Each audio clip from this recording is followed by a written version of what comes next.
J'étais à 2 doigts de signer le contrat de ma vie, un emploi de rêve au Canada qui allait changer ma carrière. Il ne manquait plus qu'une chose, que ma mère accepte de réserver mon billet d'avion. Sa réponse? Un non catégorique et une excuse tellement absurde que j'ai compris que quelque chose de bien plus sombre se cachait derrière son refus. Salut à tous, je suis encore sous le choc et j'ai besoin de raconter ça quelque part pour essayer de comprendre ce qui s'est passé. Peut-être que certains d'entre vous ont déjà vécu des situations similaires avec leur famille et pourront m'apporter un peu de perspective. Voilà le topo. Je suis graphiste freelance depuis quelques années et je galère un peu, comme beaucoup de jeunes créatifs. Je suis passionnée par mon métier, mais les contrats stables et bien payés, c'est pas la joie. Jusqu'à ce que... Il y a 2 mois, je suis contactée par une agence de communication canadienne hyper réputée dans mon domaine. Ils ont vu mon portfolio en ligne et ils adorent mon style. Ils me proposent un poste de directeur artistique junior avec un salaire plus que confortable et des perspectives d'évolution incroyables. Le truc, c'est que c'est à Montréal. Le Canada, quoi. Mon rêve absolu. J'ai passé 3 entretiens en visio et à chaque fois, ça s'est super bien passé. Ils étaient emballés par mon profil et moi, j'étais de plus en plus excitée à l'idée de rejoindre leur équipe. La semaine dernière, j'ai reçu l'appel que j'attendais. Ils me proposent officiellement le poste. Le salaire annuel est dingue, vraiment au-dessus de ce que j'espérais, et ils prennent en charge mon visa, mon logement les premiers mois, bref, le package complet pour que je puisse m'installer là-bas sereinement. C'est le contrat de ma vie, celui qui peut lancer ma carrière et me permettre enfin de vivre de ma passion sans me serrer la ceinture tous les mois. J'étais aux anges. Vous imaginez bien. La première personne à qui j'ai annoncé la nouvelle, c'est ma mère, Sylvie. On est très proches. Enfin, je croyais qu'on l'était. Elle m'a toujours soutenue dans mes choix, même si elle a parfois du mal à comprendre mon métier d'artiste. Je me suis dit qu'elle serait super fière et heureuse pour moi. Je l'ai appelée sur le champ, la voix tremblante d'excitation. « Maman, tu ne vas jamais croire ce qui vient de m'arriver. » Je lui ai raconté toute l'histoire, en sautant les détails techniques pour aller droit au but. Il me propose un poste à Montréal.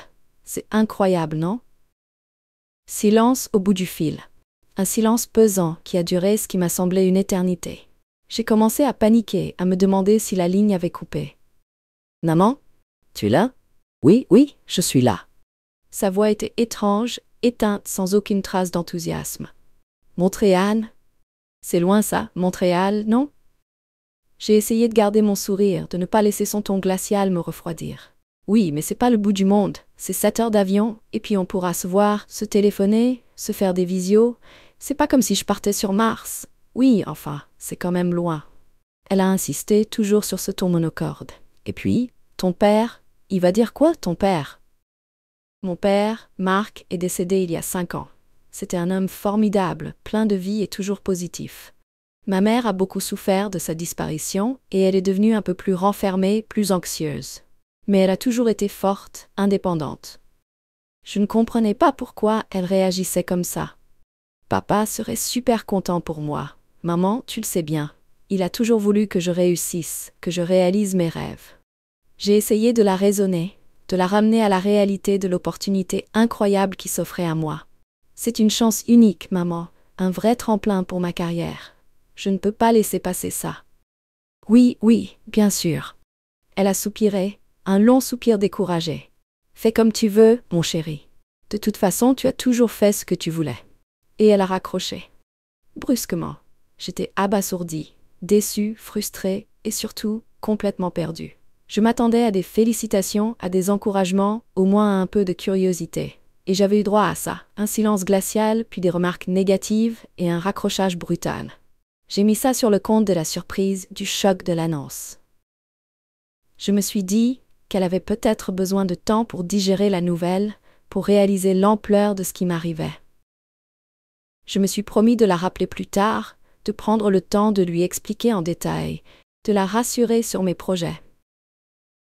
Le lendemain, je l'ai donc rappelée, avec l'intention de mettre les choses au clair, de dissiper ses craintes, de la convaincre de mon bonheur.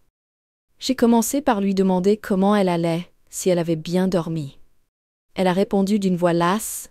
Comme d'habitude, je suis fatiguée, je n'ai pas bien dormi. Maman, je voulais qu'on reparle de Montréal. J'ai lancé avec précaution, en essayant de ne pas la brusquer. Je sais que ça te paraît loin, mais c'est vraiment une super opportunité pour moi. Je t'assure, je serai bien là-bas, je me débrouillerai. Et puis, on gardera le contact, promis. Non, mais tu ne comprends pas, mon chéri.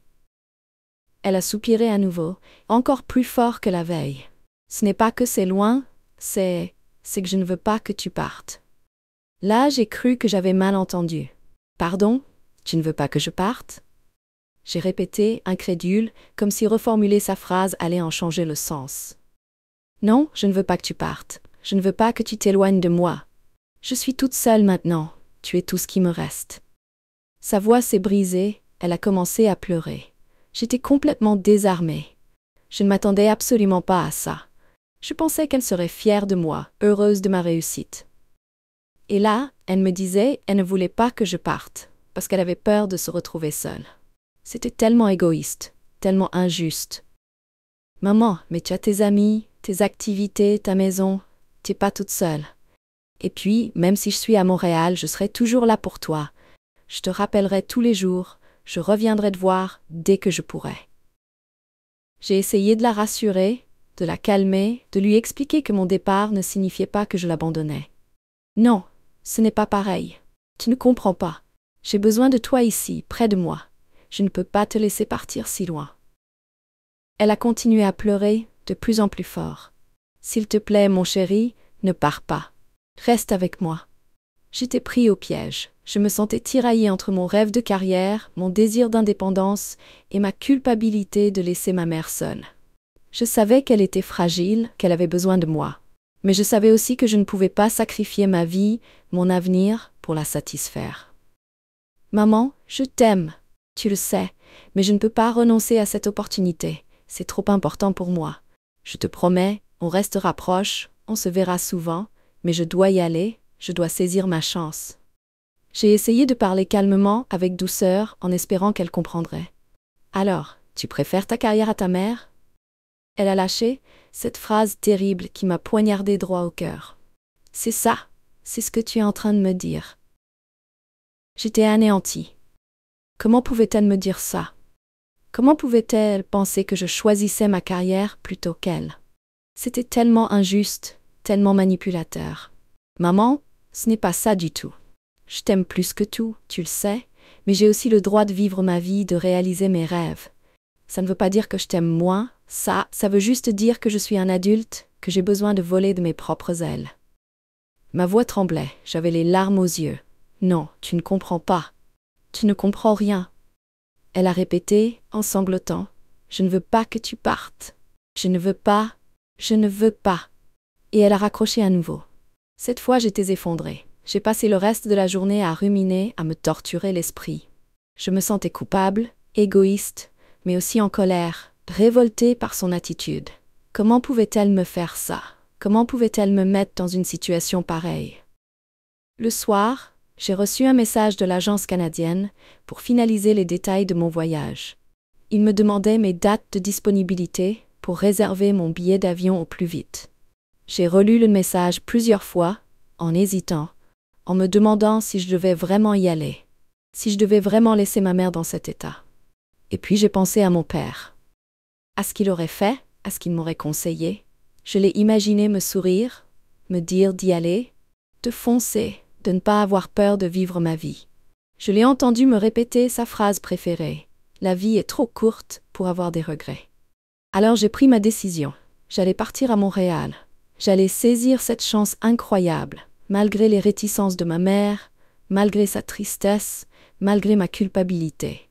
Je savais que ce serait dur, que ça allait créer des tensions entre nous. Mais je savais aussi que je ne pouvais pas vivre ma vie en fonction de ses peurs, de ses angoisses. J'avais le droit de vivre ma propre vie, de construire mon propre avenir. J'ai répondu au message de l'agence en leur confirmant mes dates de disponibilité. Ils m'ont répondu dans la foulée, en me disant qu'ils allaient réserver mon billet d'avion dans la journée et qu'ils me recontacteraient pour les détails du voyage. Soulagée d'avoir pris une décision, Mais toujours rongée par la culpabilité, j'ai décidé de rappeler ma mère pour lui annoncer ma décision et pour essayer de la rassurer une dernière fois. J'ai composé son numéro, le cœur battant. Elle a décroché au bout de quelques sonneries d'une voix neutre, sans émotion. « Oui, c'est toi? Maman, c'est moi. Je voulais te dire que j'ai décidé de partir à Montréal. » J'ai balancé, d'une traite sans prendre le temps de réfléchir. Silence. Un long silence encore plus pesant que les précédents. J'entendais sa respiration au bout du fil, mais aucun mot ne sortait de sa bouche. « Maman? Tu es là? » J'ai répété, en paniquant à nouveau. « Oui, je suis là. » Sa voix était toujours aussi éteinte, mais cette fois il y avait une pointe de colère, de ressentiment. « Alors, tu pars vraiment? » « Oui, maman, je pars. Je sais que tu n'es pas d'accord, mais c'est ma décision. J'espère que tu comprendras un jour. » J'ai essayé de rester calme, de ne pas me laisser emporter par mes émotions. Comprendre? Tu crois que je vais comprendre ça? Tu crois que je vais accepter que tu me laisses tomber comme ça? Que tu partes à des milliers de kilomètres sans te soucier de moi? Sa voix est montée d'un cran, devenant plus agressive, plus accusatrice. Maman, ce n'est pas ça du tout. Je ne te laisse pas tomber. Je t'aimerai toujours. Je penserai toujours à toi. Mais je dois vivre ma vie. Je dois faire mes propres choix. J'ai élevé la voix à mon tour, commençant à perdre patience. Tes choix? Tes choix, c'est de m'abandonner, de me laisser crever toute seule. Tu es un égoïste, un ingrat. Tu ne penses qu'à toi, qu'à ta petite personne. Elle a hurlé, sa voix pleine de rage, de désespoir. Là, j'ai craqué. J'ai perdu mon sang-froid, ma patience, tout ce que j'avais essayé de retenir depuis le début. Écoute, maman, ça suffit maintenant. Je ne suis pas un égoïste, je ne suis pas un ingrat. J'ai toujours été là pour toi, j'ai toujours fait de mon mieux pour te rendre heureuse. Mais j'ai aussi le droit de penser à moi, de construire mon avenir. Tu ne peux pas me demander de sacrifier ma vie pour te faire plaisir. C'est injuste, c'est égoïste, et c'est complètement ridicule. J'ai vomi tout ça d'un bloc, les mots se bousculant, la colère explosant. Silence. Un silence de mort encore plus glaçant que les précédents. J'entendais sa respiration haletante, mais aucun son ne sortait de sa bouche. J'ai cru qu'elle avait raccroché, qu'elle m'avait laissé seule avec ma colère, avec ma culpabilité. Et puis, soudain, elle a parlé. D'une voix étrange, calme, presque monocorde, qui m'a glacé le sang. « Très bien, fais ce que tu veux. Pars à Montréal, va vivre ta vie. Mais ne compte plus sur moi pour quoi que ce soit. Je ne t'aiderai pas, je ne te soutiendrai pas, je ne te parlerai plus jamais. » Et elle a raccroché. Définitivement. J'ai reposé le téléphone, la main tremblante, le cœur battant la chamade. J'étais abasourdie, anéantie par ses paroles. Elle venait de me rejeter, de me renier, de couper les ponts avec moi. Juste parce que je voulais vivre ma vie, réaliser mes rêves. Juste parce que je ne voulais pas me laisser étouffer par son égoïsme, par sa possessivité.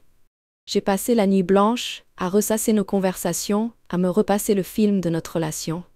J'ai repensé à toutes ces années où j'avais essayé de la rendre heureuse, de la protéger, de la soutenir après la mort de mon père. J'avais toujours été là pour elle, disponible, attentif à ses besoins. Et voilà comment elle me remerciait. En me jetant à la rue, en me maudissant, en me souhaitant le pire. Le lendemain matin, j'ai reçu un email de l'agence canadienne avec la confirmation de mon vol. Départ dans 2 semaines, billets électroniques en pièces jointes, toutes les infos pratiques pour mon voyage. En lisant cet email, j'aurais dû être fou de joie. J'aurais dû sauter au plafond, danser de bonheur. Et pourtant je n'ai rien ressenti. Juste un vide immense, un froid glacial qui m'a envahi tout entier. J'avais obtenu ce que je voulais, j'allais réaliser mon rêve. Mais à quel prix? Au prix de ma relation avec ma mère, au prix de mon équilibre émotionnel, au prix de ma tranquillité d'esprit. J'ai ouvert le billet électronique et j'ai regardé les détails du vol. Départ de Paris, arrivée à Montréal. Un aller simple, un aller sans retour, un aller vers l'inconnu, vers l'aventure, vers la liberté, et vers la solitude, vers le manque, vers le regret. Soudain, j'ai réalisé que ma mère n'avait pas réservé mon billet, que l'agence canadienne s'en était chargée directement. J'ai compris que son non catégorique, son refus de réserver mon billet, n'était pas seulement une réaction de tristesse, de peur de la solitude. C'est une tentative de sabotage, une manœuvre pour me retenir auprès d'elle, pour m'empêcher de partir, pour me contrôler. Et là, la colère est revenue, encore plus forte, plus violente que la veille. Comment osait-elle? Comment osait-elle me traiter comme ça? Comment osait-elle essayer de ruiner ma vie, de briser mes rêves, juste pour satisfaire son propre égoïsme? J'ai repris mon téléphone, j'ai cherché son numéro dans mes contacts. Pendant un instant, j'ai hésité. J'ai failli effacer son numéro, renoncer à la rappeler, couper définitivement les ponts avec elle. Mais quelque chose m'a retenu. Un reste d'espoir, un fond d'attachement, un besoin de comprendre, peut-être même de pardonner. J'ai cliqué sur son numéro et j'ai attendu le cœur battant que ça sonne. Elle a décroché presque immédiatement comme si elle attendait mon appel. Oui. Sa voix était toujours aussi froide, aussi distante. Maman, c'est encore moi. Je voulais te demander pourquoi. Pourquoi tu as fait ça? Pourquoi tu as refusé de réserver mon billet? Pourquoi tu as essayé de m'empêcher de partir? J'ai posé les questions d'une voix calme, ferme, en essayant de ne pas laisser transparaître ma colère, ma douleur. Silence. Encore un silence, mais cette fois il était différent, plus lourd, plus chargé d'émotions. J'entendais sa respiration saccadée, comme si elle essayait de retenir ses larmes. Et puis, elle a répondu. D'une voix faible, brisée, presque inaudible. Parce que j'ai peur, mon chéri. J'ai tellement peur de te perdre. J'ai déjà perdu ton père, je ne veux pas te perdre toi aussi, tu es tous ce qui me reste.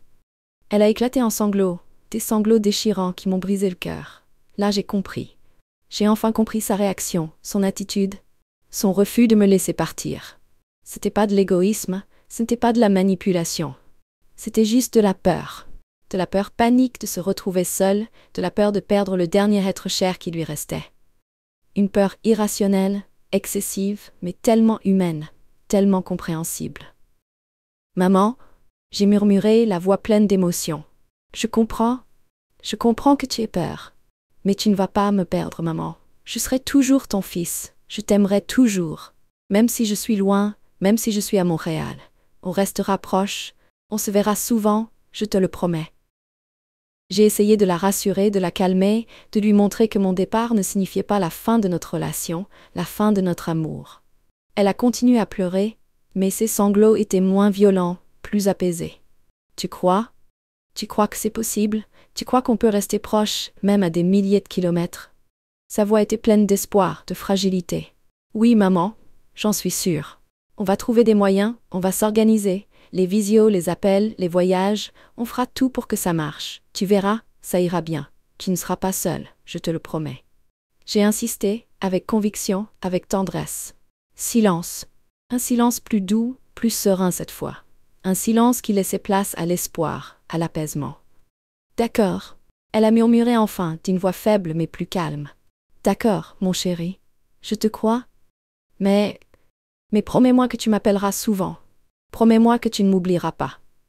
Je te le promets, maman. Je t'appellerai tous les jours si tu veux. Et je reviendrai te voir dès que je pourrai. Je ne t'oublierai jamais, maman, jamais. J'ai répété avec émotion, avec sincérité. Merci, mon chéri. Elle a soupiré, un long soupir de soulagement, de paix retrouvée. Merci, je t'aime. Je t'aime aussi, maman, plus que tout. J'ai répondu, les larmes aux yeux, le cœur enflammé. On est resté en ligne encore un moment, à se parler doucement, à se rassurer mutuellement. On a parlé de mon voyage, de mon futur travail, de mes projets à Montréal. Elle m'a posé des questions, s'est montrée intéressée, curieuse. Elle avait complètement changé de ton, de comportement. La peur avait laissé place à l'amour, à la compréhension, à l'acceptation. Après cet appel, je me suis sentie libérée, délivrée de ma culpabilité, de ma colère, de mon angoisse. J'avais enfin réussi à briser le mur de silence, de malentendus qui s'était dressé entre ma mère et moi. J'avais enfin réussi à la comprendre, à la pardonner, à renouer avec elle. Je suis partie à Montréal 2 semaines plus tard, le cœur léger, l'esprit serein. Ma mère est venue me dire au revoir à l'aéroport, avec un sourire, avec des larmes de joie dans les yeux. Elle m'a serré fort dans ses bras, m'a souhaité bonne chance, m'a promis qu'on se rappellerait tous les jours. Et elle a tenu sa promesse. On s'appelle tous les jours, on se raconte nos journées, nos joies, nos peines. On se fait des visios tous les week-ends, pour se voir, pour partager des moments ensemble. Et je compte bien revenir la voir le plus vite possible, pour passer du temps avec elle, pour la rassurer, pour lui montrer que je suis toujours là, pour elle. Mon aventure à Montréal est incroyable. Le travail est passionnant, l'équipe est super, la ville est magnifique. Je suis en train de réaliser mon rêve, de construire ma vie, de m'épanouir professionnellement et personnellement. Et tout ça, je le dois aussi à ma mère. Paradoxalement, c'est son refus de réserver mon billet qui m'a permis de comprendre à quel point notre relation était précieuse. À quel point il était important de communiquer, de se pardonner, de s'aimer malgré les distances, malgré les peurs, malgré les malentendus.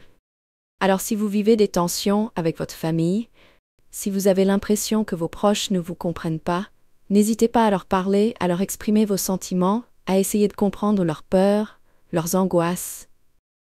Parfois, derrière les conflits, derrière les silences, se cachent juste des blessures, des incompréhensions et un besoin immense d'amour, de reconnaissance, de connexion.